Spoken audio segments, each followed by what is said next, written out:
how does one know what consciousness they are in? Like, there are different levels, right? So It's very hard to know what level of consciousness you're in. There are certain milestones, and whatever level you're in, just enjoy it. First of all, that's the main thing. Just enjoy it. You don't have to have a sign either on yourself for others to see or for yourself to see that declares I'm in this state of consciousness, because you'll, just enjoy whatever state. But there are certain milestones, in cosmic consciousness.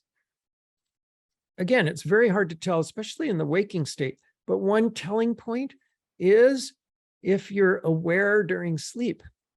You go to sleep and the lights aren't out completely. There's just awareness there at the same time as the body and mind are sleeping.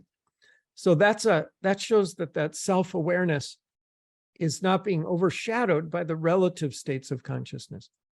In activity, it's a little harder to tell because you get fully engaged in your activity. You may feel an inner silence, but you can't tell, is that pure awareness or what? So, but anyway, that's one telling point.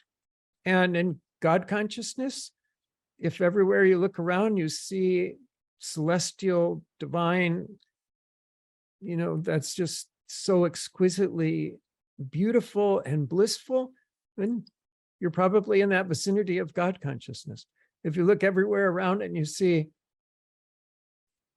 oh, I am that, I am this, I am that, all this is the same as I experience myself. That we'll get into this in a later lesson.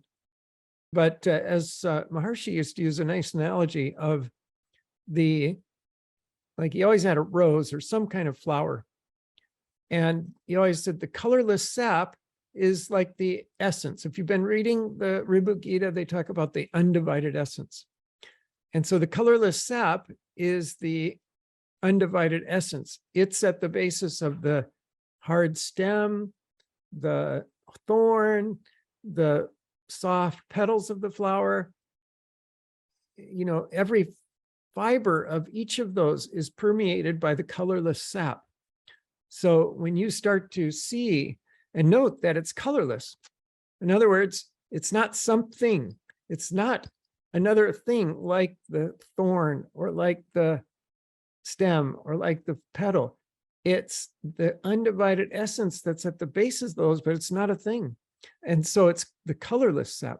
So when you start to feel, perceive, recognize, you could say is more accurate, that colorless sap of the undivided essence that I am everywhere, then that's unity.